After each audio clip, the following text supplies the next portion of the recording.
रावी एक जर्नलिस्ट था जो हमेशा नए स्टोरीज की तलाश में रहता था।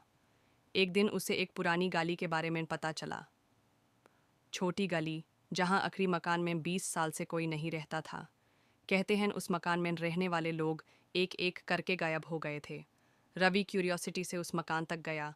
मकान पुराना, टूटा फूटा और अंधेरा था। दरवाज़ा खुला था जैसे किसी ने अभी अभी अंदर जाकर वापस बैंड नहीं किया हो। उसने अपना टॉर्च निकाला और अंदर घुस गया। अंदर सब कुछ वैसे का वैसा था। फर्नीचर धूल से धक्का हुआ, दीवार पर पुराने तस्वीर जिसमें लोग हंसते हुए थे, लेकिन सबकी आंखों में एक अजीब सा खालीपन था। उसने उन तस्वीरों पर टॉर्च डाला तो एक तस्वीर में सबके चेहरे धीरे धीरे हिलने लगे और उसने देखा एक चेहरा उसका अपना था। रवि घबराया, पीछे मुड़कर भागना चाहा, लेकिन दरवाज़ा बैंड हो चुका था। उसने जोर लगाया, चिल्लाया, लेकिन कोई आवाज़ बाहर नहीं जा रही थी। तभी ऊपर से पैरों की हल्की आवाज़ें आई, जैसे कोई धीरे धीरे सीढ़ियाँ उतार रहा हो। वो टॉर्च लेकर सीढ़ियाँ चढ़ गया और देखा एक कमरा जहां हर दीवार पर उसी की तस्वीर लगी थी, अलग अलग पोसेस में। लेकिन याद उससे एक भी नहीं थी कि उन्हें कब खिंचवाया।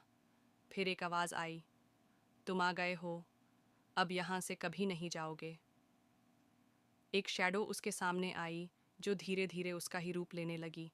उसने देखा, वो चेहरा, वो कपड़े, वो आवाज़, सब कुछ उसका था। रावी ने भागने की कोशिश की, लेकिन ज़मीन ने उसके पैर पकड़ लिए।